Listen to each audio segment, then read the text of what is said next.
बिस्मिल्लाहिर्रहमानिर्रहीम। सबसे पहले देखते हैं हम ईपीएल को। आप सब जानते हैं कि ईपीएल हम एक्सरसाइजेज ऑफ प्रैक्टिकल लाइफ को कहते हैं, वो सब काम जो हम अपनी ज़िंदगी में करते हैं। तो पहले हफ्ते आपने जिन चीज़ों का जायज़ा लेना है वो ये कि क्या बच्चे को हाथ धोने आते हैं और उसके खाना खाने के मैनर्स कितने सीखे गए हैं, कौन कौन सी चीज़ें खाना खाने के मैनर्स में शामिल हैं जो उसने सीखनी है और कौन सी अभी रहती हैं। ये जायज़ा बिल्कुल इसी तरह से होगा जैसे हम ये देखते हैं कि बच्चा 5 माह का हो गया है, छठे माह में चला गया है, तो अब इसके दांत निकलने वाले हैं। तो हम अनकॉन्शियसली देखते हैं इसमें ना बच्चे को ऊपर को प्रेशर होता है ना बच्चे की माँ के ऊपर, किसने दांत क्यों नहीं निकाले। ये एक बिल्कुल फितरी अमल है सीखने और सिखाने का। बच्चा हाथ धोना हमें भी देख के सीखता है और हम अगर उसे कुछ स्टेप्स के सिखाते भी हैं। तो इस वक्त वॉशिंग के जो 8 इंटरनेशनल स्टेप्स हैं हम उसके साथ बच्चे को हाथ धोना सिखाएंगे। इसकी आजकल कोरोना की जो बुकलेट्स आ रही है उसके अंदर भी पूरी वजाहत के साथ मौजूद है। यहाँ पे भी हम ये आपके लिए एक पिक्चर डाल रहे हैं 8 स्टेप्स की। इसी तरह खाना खाने के इस्लामी आदाब है जो बच्चे को आना चाहिए। खाना खाने से पहले हाथ धोना और बाद में हाथ धोना हदीस से साबित है, इसको भी सिखाइएगा साथ। और खाना खाने के तमाम आदाब को हम टेबल मैनर्स भी कहते हैं। टेबल पे बैठ के भी बच्चे को खाना खाना आना चाहिए, दस्तरखान में भी। क्योंकि ज़्यादातर बच्चे के खाना खाने के औकात घर में होते हैं तो बुनियादी तौर पर ये माँ ही की जिम्मेदारी है। तो इस हफ्ते आपने जायज़ा लेना है कि बच्चे को कितने मैनर्स आते हैं और क्या चीज़ें और सिखाने वाली हैं। इसके बाद हम देखते हैं फोल्डिंग। हमने बच्चों को यहाँ पर फोल्डिंग सिखाई है नैपकिन की।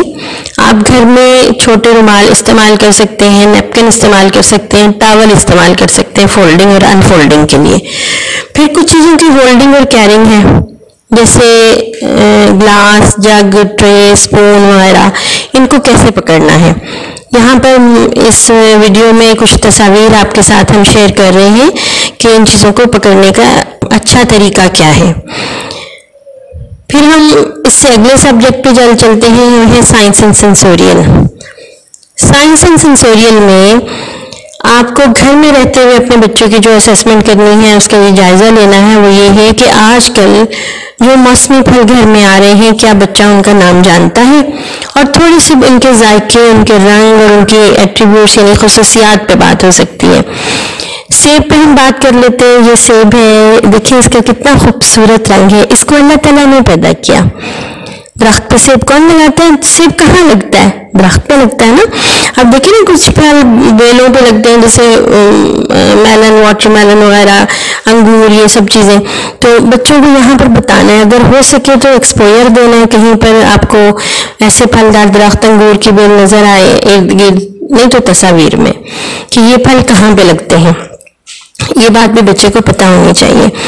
और इसका रंग, जायका, खुशबू, वजन में छोटा बड़ा और जायका इसका कैसा है, इसके बारे में बच्चा जो चंद जुमले बोल सके। आम का मौसम तकरीबन इख्तिताम पे है, बहरहाल आम का तारुफ बच्चा करवा सके, उसके कुछ खुसूसियात बता सके। इसी तरह आजकल केला है, अंगूर है, या जो फल भी आपके घर में मौजूद है उनके बारे में। इसी तरह सब्जियाँ। साइंस में आमतौर पर 9 एट्रीब्यूट्स जो सामने आपको स्क्रीन पर नजर आ रहे हैं, किसी चीज़ के बारे में भी 9 एट्रीब्यूट्स के हवाले से गुफ्तगू की जा सकती है। तो इनको जहन में रख के फलों और सब्जियों के बारे में बच्चों से डिस्कशन करें। ये डिस्कशन दरअसल इस बात का वो सबूत होगी कि आपका बच्चा इनके बारे में कितनी चीज़ें जानता है और क्या उससे आज जान ली। अनकॉन्शियस या कॉन्टिन्यूस असेसमेंट की एक बड़ी खूबी ये है कि बच्चे के जायजे के साथ साथ उसके लर्निंग का अमल जारी रहता है। आगे हम देखते हैं कि माहौल में मौजूद कुछ फूल हैं, पौधे हैं जिनके बच्चों को नाम आने चाहिए। मसलन आपके घर में, आपके पड़ोस में, आपके बाहर सड़क पे कुछ दरख्त होंगे। किसी एक दरख्त का नाम बच्चों को याद करा दीजिए इस हफ्ते, उसकी पहचान भी हो जाएगी। वो दरख्त फिर उसको अपने माहौल में जहाँ कहीं नजर आए उसका नाम वो जानता हो।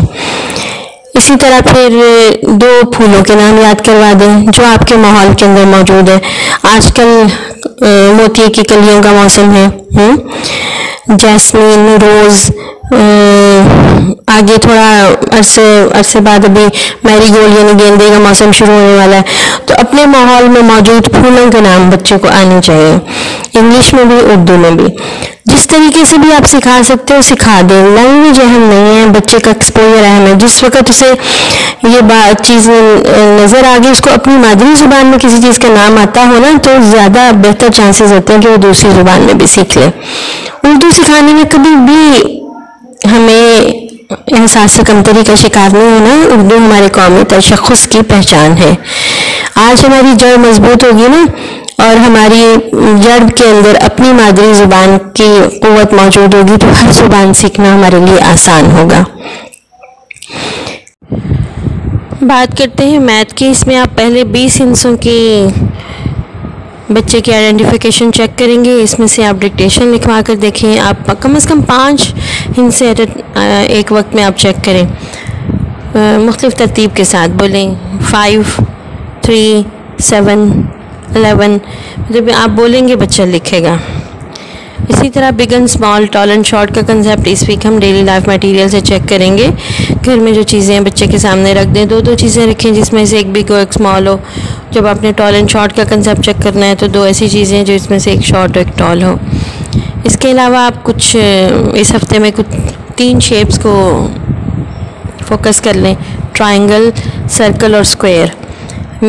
माचिस की तीलियों से, मैथ स्टिक से भी बनवाई जा सकती हैं ये शेप्स, और कागज़ से पेंसिल से कागज़ पे भी बनवाई जा सकती हैं। डेली लाइफ में जो चीज़ें हैं उनमें से ढूंढवाया भी जा सकता है। देखें इस रूम में कौन सी चीज़ें ट्रायंगुलर हैं। इसके लिए हम छोटी सी मज़ेदार पोएम भी यूज़ करते हैं। I spy with my little eye things that are triangular in the room.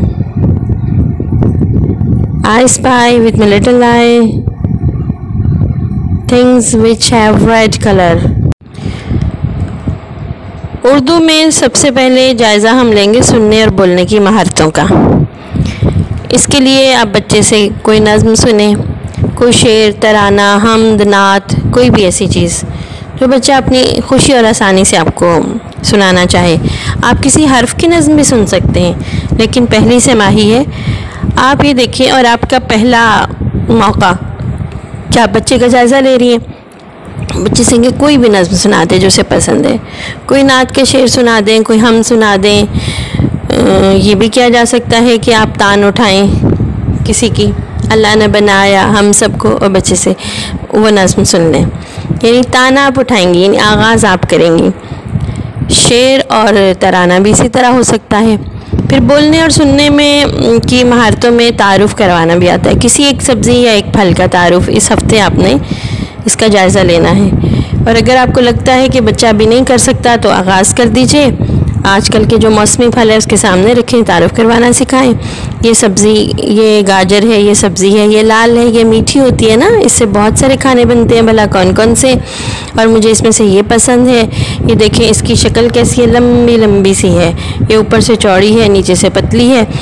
और अगर थोड़े बहुत पत्ते साथ हों तो पत्तों का भी तारुफ़ करवाया जा सकता है, ना हो तो कोई बात नहीं। अगर खिलौना गाजर आपने लिया तो उसके हिसाब से उसका तारुफ़ करवाना सिखाएं। 5 से 10 जुमलों में बच्चे को तारुफ़ करवाना आना चाहिए। 10 तो बहुत इंतहाई दर्जा है। अगर कोई बच्चे ऐसे होते हैं जो बहुत ज़्यादा बोलना चाहते हैं, क्लोकियल होते हैं, तो उनके लिए ये है, कुछ कम से कम 3 जुमले भी काबिल कबूल हैं, 5 बहरहाल बेहतर है। तो इसमें रटवाने की कोशिश ना करें। बच्चे को उस सब्ज़ी या उस फल पे गौर करना सिखाएं, उसकी शक्ल, उसके रंग, उसकी खुशबू, उसका जायका, उसका वज़न, उसका छोटा बड़ा होना, उसका खुरदरा या उसकी सतह का हमवार होना, ये सब चीज़ें जो है ना उसके अंदर, उससे कौन सा खाना बनता है, ये दरख्त पे लगती है, बेल पे लगती है, वगैरह वगैरह, इस तरह की चीज़ें जो है बाबा लेकर आते हैं सब्ज़ी या सब्ज़ी वाले से लेते हैं, ये चीज़ें भी इसके अंदर आ सकती हैं। उर्दू में हम तकरीबन कोई 9 के करीब उर्दू के हरूफ तहज्जी की पहचान चेक करेंगे। फिर हम इसके अलावा उर्दू में अलिफ़ के अरकान से पढ़ना जो है ना उसका जायज़ा लेंगे। हरूफ की शुरू और आखिर की आवाज़ भी बच्चे को आनी चाहिए, इसका जायज़ा भी इसी हफ्ते लिया जाएगा। यानी जितने हरूफ आपने इस हफ्ते चेक किए हैं ना, फ़र्ज़ करें आपने 6 हरूफ पकड़े हैं या 9 पकड़े हैं जो आपने इस दफ़ा जायज़ा लेना जिनका, उन हरूफ की शुरू की आवाज़ भी बच्चे को पहचान हो किसी चीज़ के का नाम बताते हुए। जैसे बल्ब है तो इसके शुरू में भी ब आवाज़ है और आखिर में भी ब है, ठीक है ना। इस तरह आप, इसमें आखिर में बच्चा पहचाने कि प की आवाज़ है, और बच्चा लिख के भी प दिखा सकता हो। फिर हम अलिफ के अरकान चेक करेंगे कि अलिफ के अरकान को की पहचान है कि नहीं। ये जो बे अलिफ है ना, जिसको मैंने और आपने अपने ज़माने में बेलिफ बा पढ़ा हुआ है, इस वक्त बच्चा इसको बा ही पढ़ता है बग़ैर तोड़े। बा गलत है, और बहुत बड़े बड़े इस गलती का शिकार हैं। उर्दू के सौती तरीके में इसकी अपनी एक पहचान है। छोटी शक्ल की पहचान यहाँ पर अहम है ही नहीं। छोटी शक्ल की पहचान थी तरकीबी तरीके में अहम, जिस तरीके से मैंने और आपने पढ़ा था। जो उर्दू का सौती तरीका है ना, उसमें एक आवाज़ है ब की, छोटी आवाज़ है, एक आवाज़ है बा जो अलिफ का रुकन है, जिसमें अलिफ साथ लग जाता है ब के, तो उसकी आवाज़ ज़रा लंबी होती है। तो हमने ये देख लेना है कि बच्चा अलिफ की अरकान की आवाज़ें पहचानता है कि नहीं। फिर इन्हीं आवाज़ों को जोड़ के उसने लफ्ज़ बनाने हैं। बा बा बा जा। देखें, दो आवाज़ें ही हमने बोली हैं। हमारे सामने दो अरकान थे, दोनों की हमने आवाज़ें बोली, अलग अलग बोली तो बा जा लफ्ज़ नहीं बना। जब हमने जल्दी जल्दी बोल दी, मिला के बोली बा जा, तो लफ्ज़ बन गया। साथ ही उसकी एक तस्वीर मौजूद है, बच्चा उसके साथ जहन में ताल्लुक़ और राब्ता कायम कर लेगा। उसे पता चलेगा कि ये चीज़ों के नाम इस तरह पढ़े जाते हैं और इस तरह लिखे जाते हैं। ठीक है, ये चंद लफ्ज़ जो आपके सामने स्क्रीन पे आ रहे हैं, आप इनका जायज़ा लेंगे कि बच्चे को ये पढ़ने आते हैं। इसी तरह फिर जुमला, इन्हीं लफ्ज़ों के साथ ये और है मिलाकर बच्चा जुमला बनाना सीखेंगे। अब उर्दू की तहरीरी महारतों की बात करते हैं। इसमें हम बच्चे से हरूफ प्लेडो से बनवा सकते हैं, रेत में बच्चे को लिखवा सकते हैं, सादा कागज़ पे बच्चे हरूफ तहजी लिख सकते हैं। इसके अलावा यहाँ पर 4 लकीरों पे भी हरूफ तहजी के लिखने का आगाज़ हो जाएगा। यहाँ पर ये बात जहन में रखिए कि ये बात बहुत ज़्यादा बच्चे के लिए दिलपसंद होती है कि वो रेत में लिखे। हमारे यहाँ जो बच्चे बड़ी क्लासों में भी इमला में कमज़ोर होते हैं, हम उन्हें रेत में लिखवाते हैं। तो रेत, एक आम ट्रे में एक मुट्ठी सादा रेत की डाल ली जाए और बच्चे को उसमें कोई हर्फ लिखने को कहा जाए। जब आप पेंसिल कागज़ पे लिखने को कहते हैं, उससे ज़्यादा बच्चा रेत में लिखने को उसका लुत्फ़ लेता है। सादा कागज़ पे हरूफ तहजी लिखना भी थोड़ा सा फ्री हैंड होता है। अलबत्ता 4 लाइनों में लिखने में थोड़ी सी बच्चे के लिए ना एक महारत का होना ज़रूरी है। दूसरा ये बात उसके लिए एक दबाव और तनाव का बायस भी बनता है। बिल्कुल इसी तरह हम इंग्लिश की असेसमेंट लेंगे। इसमें देखिए, माहौल में मौजूद चीज़ों के नाम बच्चों को आने चाहिए, जिसको हम एनवायरनमेंटल वोकेबलरी कहते हैं। आपके आसपास डोर है, वॉल है, विंडो है, फ़ैन है, स्पून है, किचन की चीज़ें हैं, बेडरूम की चीज़ें हैं, बच्चे के टॉयज़ हैं, उनमें से कुछ कोई 7-8 चीज़ों के नाम देखें, बच्चा नाम चीज़ों के नाम बता सकता है। और पोइम्स बच्चे से फोनिक पोइम्स भी हो सकती हैं, लेटर पोइम्स भी हो सकती हैं। उसके अलावा कोई पोइम अगर बच्चा सुना सके। इसके साथ एक चीज़ है सेल्फ इंट्रोडक्शन और ऑब्जेक्ट डिस्क्रिप्शन। बच्चे को अपना इंट्रोडक्शन करवाना आना चाहिए। किसी भी चीज़ के बारे में वो 2 या 3 जुमले बोल सकता हो। This is a door, it is brown, it is big. मतलब इन 3 चीज़ों पे भी कंसंट्रेट कर लेना कि बच्चा चीज़ का नाम बताए, उसका कलर बताए, उसका साइज़ बताए। यहीं से उसकी जो है ना वो स्पीकिंग की एबिलिटी डेवलप होनी शुरू हो जाती है। रीडिंग की बात करते हैं तो इसमें हम ये देखेंगे कि हमने बच्चे से इनिशियल साउंड लेटर्स की और एंडिंग साउंड, ये दोनों चीज़ें जो हैं वो चेक करनी है। बच्चा ऑब्जेक्ट का नाम ले और ये सोचे, किसी दफ़ा आप किसी वक्त आप उससे इनिशियल साउंड पूछ लें और किसी से वक्त उससे एंडिंग साउंड पूछ लें। इसके अलावा इस वीक में आपने उनकी रीडिंग की शॉर्ट वॉवल साउंड है ना, इसकी रीडिंग की असेसमेंट करनी है। बच्चे को इस तरह पढ़ना आना चाहिए। एट फैट, ख एप कैप, एप मैप। कोई से 3 लफ्ज़ आप एक पेज में से उसके सुन सकती हैं। और 2 या 3 दफ़ा हम असेसमेंट लेते हैं। कल और परसों जब आप एक दिन ठहर के जब इसके असेसमेंट लें तो लफ्ज़ उसके वर्ड्स थोड़े और हो जाने चाहिए। इसी तरह फिर इंग्लिश में जुमले की बात आती है। इसमें दिस और इस के साथ हम बच्चे को जुमला बनवाते हैं। दिस का कार्ड बना लें, इसका तो उसको चीज़ों के साथ रख के, डो के साथ फुल स्टॉप बना के, बिल्कुल जैसे स्क्रीन पे आपको जुमला नज़र आ रहा है ना, वैसे जुमला बनाना सिखाएं और फिर दूसरे तीसरे दिन उसका जायज़ा ले लें। सिखाएं का बात मैं इसलिए भी कह रही हूँ कि आमतौर पर बच्चे इन चीज़ों को बाज़ वक़्त इंग्लिश में स्पेशली उसकी प्रैक्टिस नहीं होती ना, तो वो दिस और इसके कंसेप्ट के साथ एक जुमले का सेंटेंस स्ट्रक्चर जो है ना वो जल्दी भूलता है। अब राइटिंग स्किल्स की बात करते हैं। उर्दू ही की तरह इसमें आपने प्लेडो में, सैंड में बच्चे से लिखवा के चेक करना है कि वो कितने लेटर्स जो है वो आप साउंड बोलें, बच्चा लेटर लिखे। इसी तरह प्लेन पेपर पे कितने लिख सकता है और क्या 4 लाइंस पे अभी लिखना स्टार्ट किया है उसने कि नहीं। एक बार ज़हन में रखिए, बच्चा हमेशा पढ़ने में आगे और लिखने में उससे एक स्टेप पीछे होता है और होना चाहिए भी।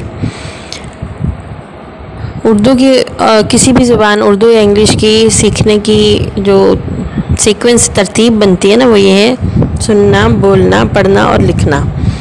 अगर बच्चा पढ़ने में आगे है और लिखने में कुछ पीछे है तो ये बिल्कुल नेचुरल है और बहुत ज़्यादा काबिल सताइश है, इसमें कोई परेशानी की बात नहीं। बच्चा लिखना बाद में सीखता है, पढ़ना पहले सीखता है। लेकिन अगर खुदा न खास्ता वो लिख रहा और उसको पढ़ नहीं सकता तो ये आगाज़ है ख़राबी का।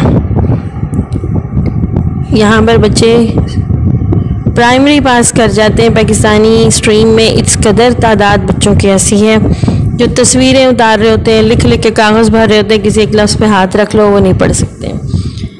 तो इस चीज़ से हमें बचना है, हमें बच्चे को पढ़ने में आगे रखना है। जिस चीज़ की वो शनाख्त रखता है, जिसकी पहचान रखता है, उसी को वो लिख सकता है, वरना वो एक तस्वीर उतारता है।